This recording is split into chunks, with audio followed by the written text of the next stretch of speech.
Et la vraie nouveauté du moment, c'est ça. Imperial. Regardez-moi le bouquin, pas mal. Là encore, c'est marqué dessus, c'est 16 €. OK. 16 € pour une nouvelle saga consacrée à un complot cosmique. Effectivement, ça résume bien le truc. Complot cosmique. Les différents univers Marvel, les gouvernements Marvel, Kree, Skrull, Shi'ar, je ne sais quelle autre planète, la planète, je crois Spartan, c'est la planète de Star-Lord, du père de Star-Lord, qui se retrouve finalement la planète de Battle World, là aussi où il y avait finalement Hulk dans leur comme dans le film Thor Ragnarok, pardon. Cette planète, c'est Battleworld ou c'est Scar? Je confonds peut-être avec Scar, pardon. Ces dirigeants sont victimes de meurtres mystérieux, d'assassinats. Donc ça veut dire quoi? Ça veut dire qu'il y a des rois, des chefs de planète, on va dire ça comme ça, des dirigeants cosmiques qui se font mystérieusement assassiner. D'accord? Donc au tout début, finalement, l'histoire tourne sur qui sont ces mystérieux assassins. C'est au scénario de Jonathan Hickman, c'est Federico Vincentini pour les épisodes principaux. On a Cafu sur la série consacrée à Black Panther, puisque là on a les 3 premiers épisodes d'Imperial et la série Imperial War de la Panthère Noire.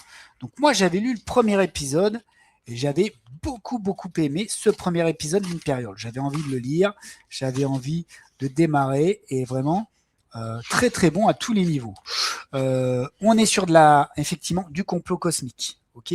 Donc les dessins sont très corrects. Federico Vincentini fait très bien le taf, d'accord. Un peu ligne claire Marvel, classique.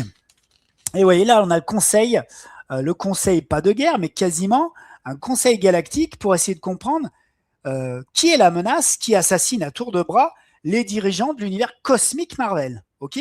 On est là-dedans.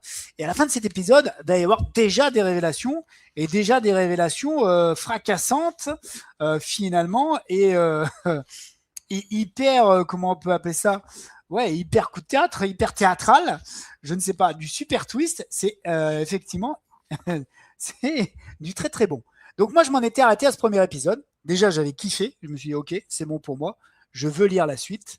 Et donc, j'attendais ce que nous a fait Panini. J'étais persuadé que Panini allait en faire un soft cover comme ils le font pour leurs grands événements à chaque fois maintenant.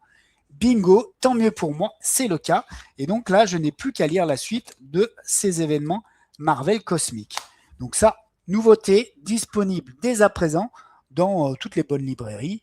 C'est pas forcément disponible en presse. Maintenant, il y a des presses qui ont aussi des rayons librairies dans lesquels vous pouvez peut-être les trouver, notamment les relais que vous trouvez souvent dans les gares.